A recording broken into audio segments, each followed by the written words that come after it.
You ever smelled justice before it burns? Because I have. The night my grandfather's barn went up in flames, I didn't just lose wood and steel. I lost 70 years of family history and found something darker buried beneath it. See? People think corruption lives in big cities.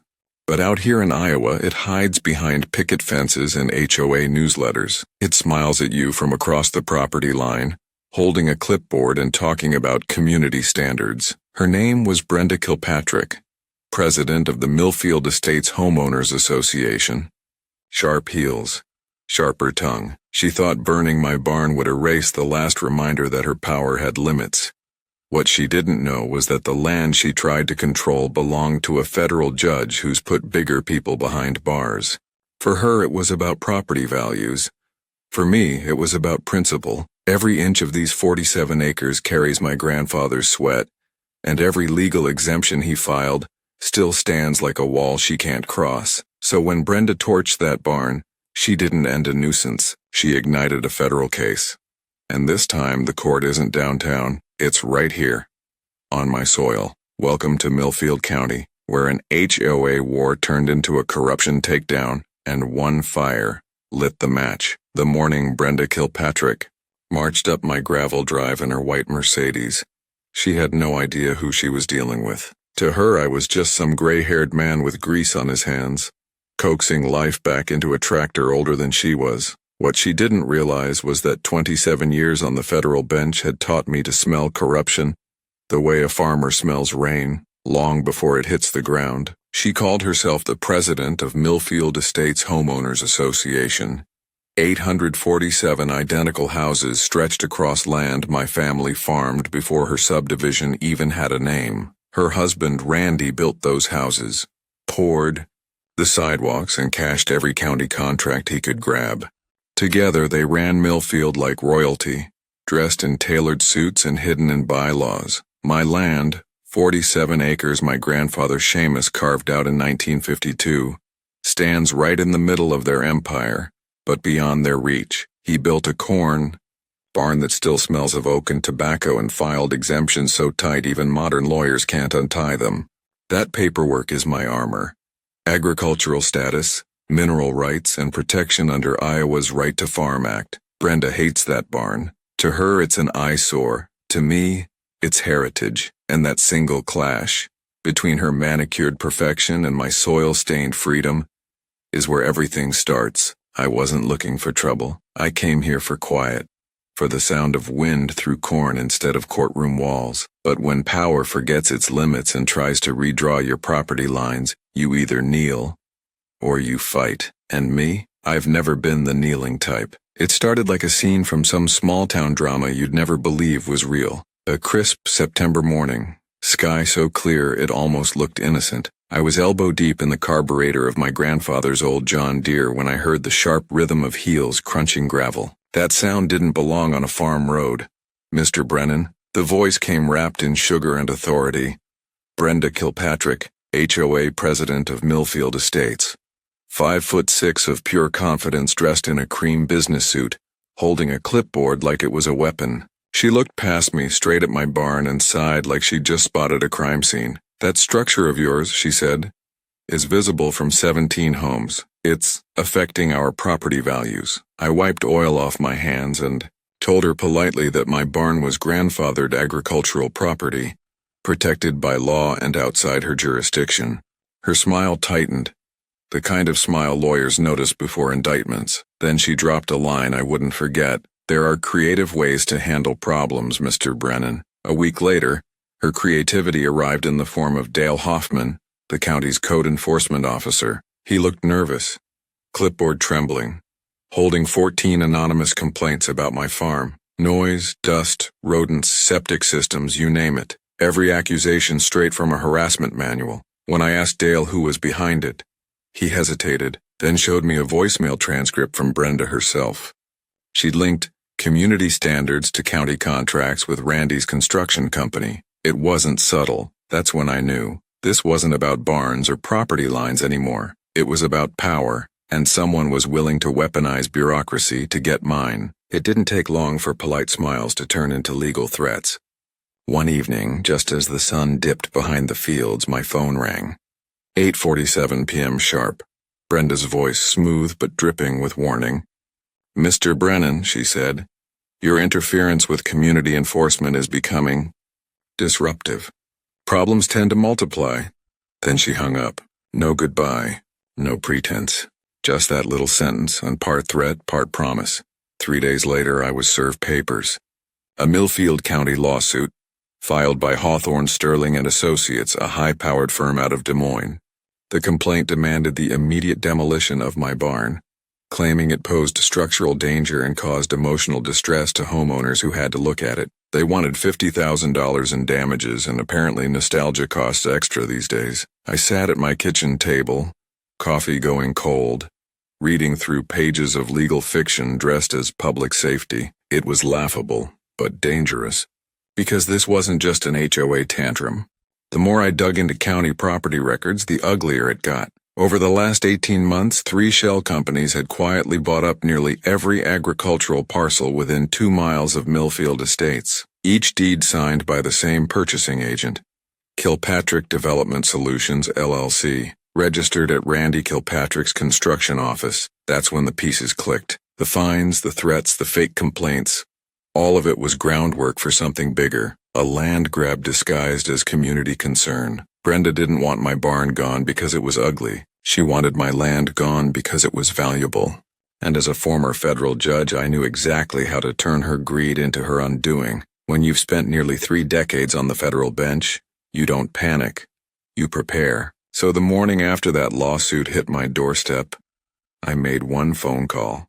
Michael Chen, my former law clerk, now one of Chicago's most feared civil rights attorneys. "Michael," I said, "we've got ourselves a local empire pretending to be an HOA." He laughed once, the kind of laugh that means someone's about to have a very bad day. 72 hours later, we filed 2 motions. A motion to dismiss their county suit for lack of standing, and a federal counterclaim under 42 U.S.C. per 1983, civil rights violations under color of law. That single statute changes everything. It strips immunity from officials who abuse government authority for private gain, and it lets you hit them where it hurts. Personally, every county employee who'd acted on Brenda's orders just became vulnerable to federal damages. Then came the call that shifted the ground under this whole case. Agent Sarah Kowalski, FBI. "Judge Brennan," she said, "we've been tracking similar patterns across 6 counties. Rural landowners harassed, fined, sued, then forced to sell to shell companies linked to developers." Her voice sharpened. "Your HOA president just put herself on our radar." Later that week, I drove through Millfield Estates. 847 houses, all lined up like soldiers. One man stopped me. Marcus Rodriguez, a young father.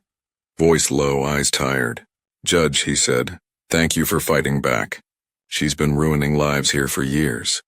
That's when I realized this wasn't a property dispute anymore. It was systemic corruption wearing a neighborhood smile. And I wasn't fighting alone. If you've ever fought corruption, you know it never retreats and then it adapts. After the federal filings hit, Brenda changed tactics. No more letters. No more lawyers. Now it was sabotage, the kind that hides in plain sight. It began with the lights. Tuesday night, 2:17 a.m., my electricity died. The power company blamed equipment failure. 2 nights later, same thing. Saturday, again. Each time, the outage stopped right at my property line. I checked the security cameras, and there it was, a white Mercedes, driving past at 2:14 a.m., license plate crystal clear, HOAREN1. Brenda's vanity plate. A week later, the Millfield Gazette printed a letter from a concerned neighbor. It claimed I was hoarding suspicious materials and displaying erratic behavior. Apparently, being a retired judge who fixes tractors made me a public menace. Then came the calls. Mrs. Chen fined $200 for hanging laundry.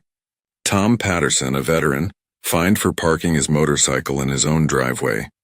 Jennifer Walsh cited for owning a garden gnome. And Marcus Rodriguez.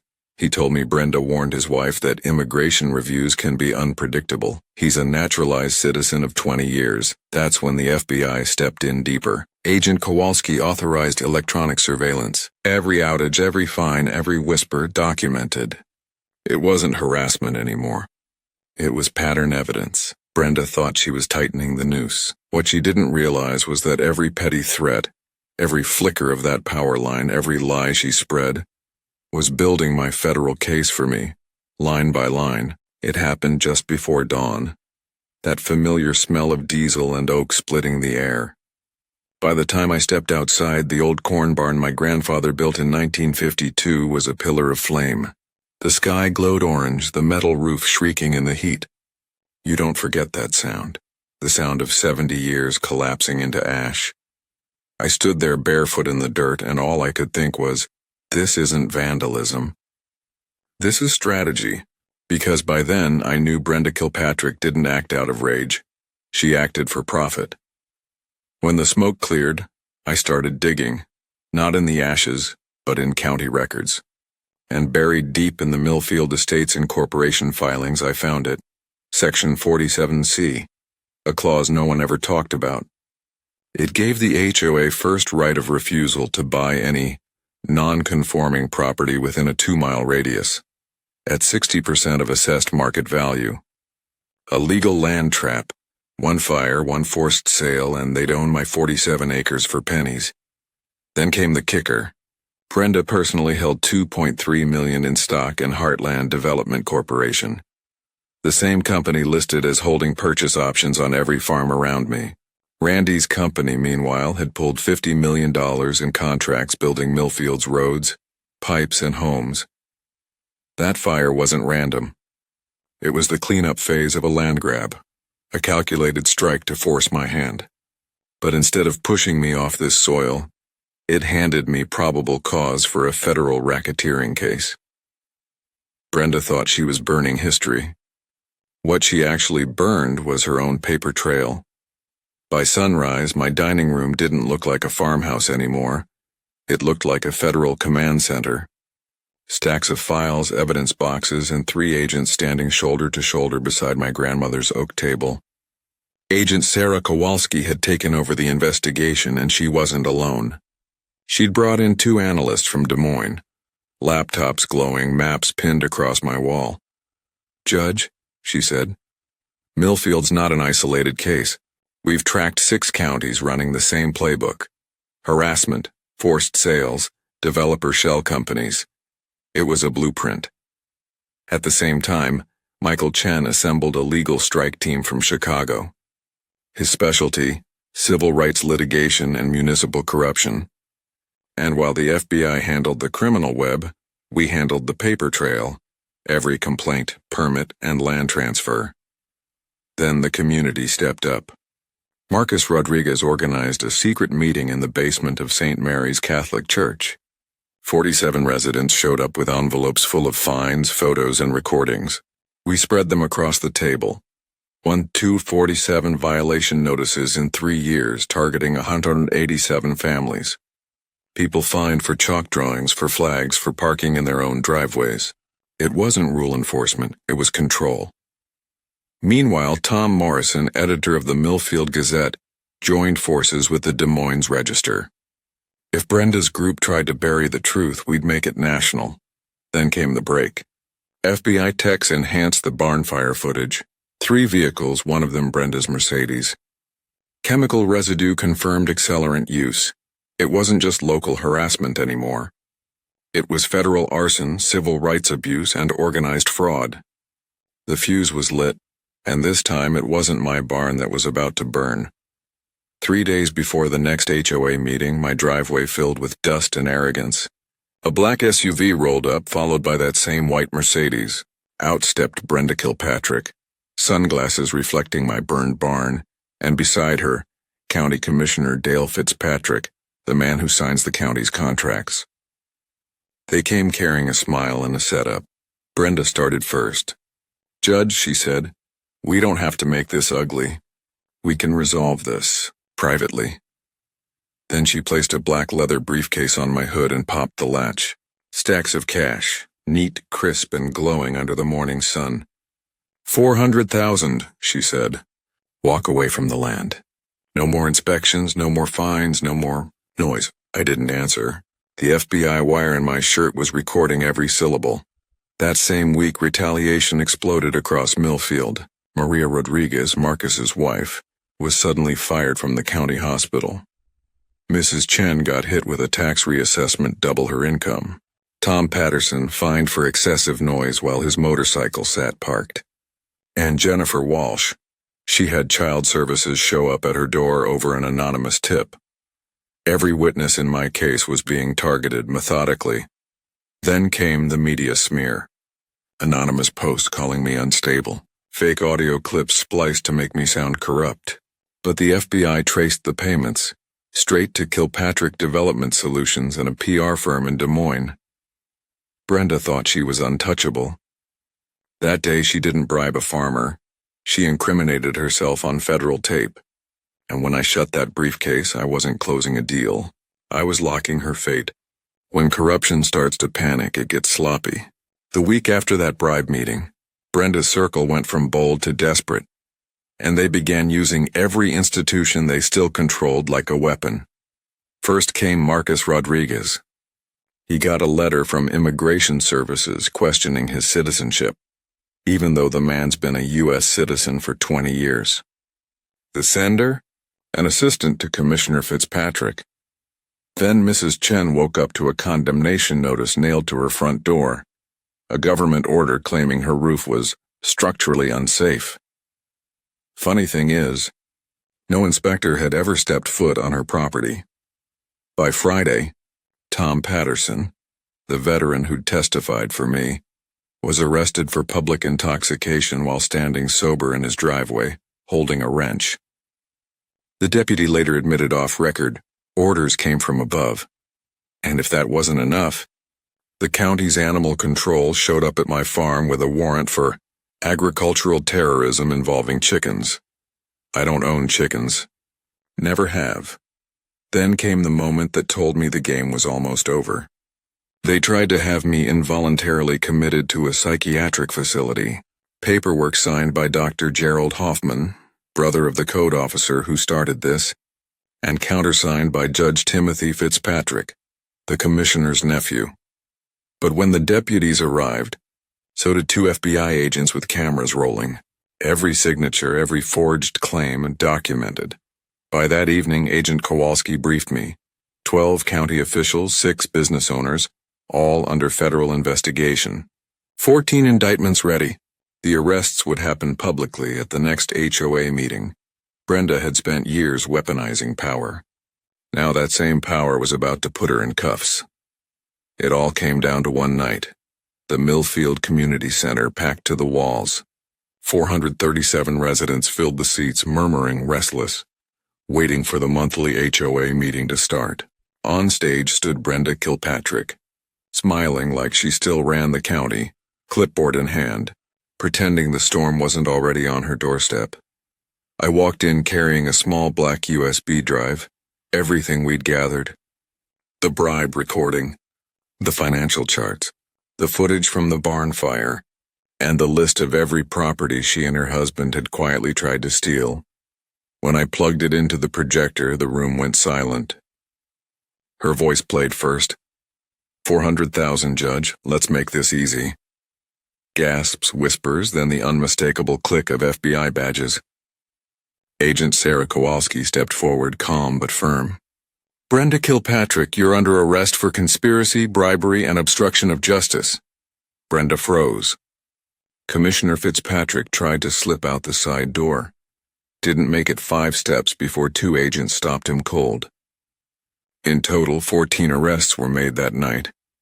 Developers, officers, and public officials, all in cuffs under the same fluorescent lights where they once fined people for mailbox colors. Months later, the sentences came down hard. Brenda, 12 years. Fitzpatrick, 8. Randy's company, blacklisted. The community rebuilt what they'd tried to destroy. Marcus Rodriguez became HOA president. First order of business, term limits and public transparency. The barn was rebuilt by neighbors, veterans, and volunteers. And me? I turned it into a legal clinic, a place where ordinary people could fight back. Millfield learned that night. Power isn't in bylaws. It's in people who refuse to bow. This family fought back with facts, not fear. Hit like if you believe every neighbor deserves justice. Because the next HOA story that crosses your feed might be someone who can't afford to stay silent.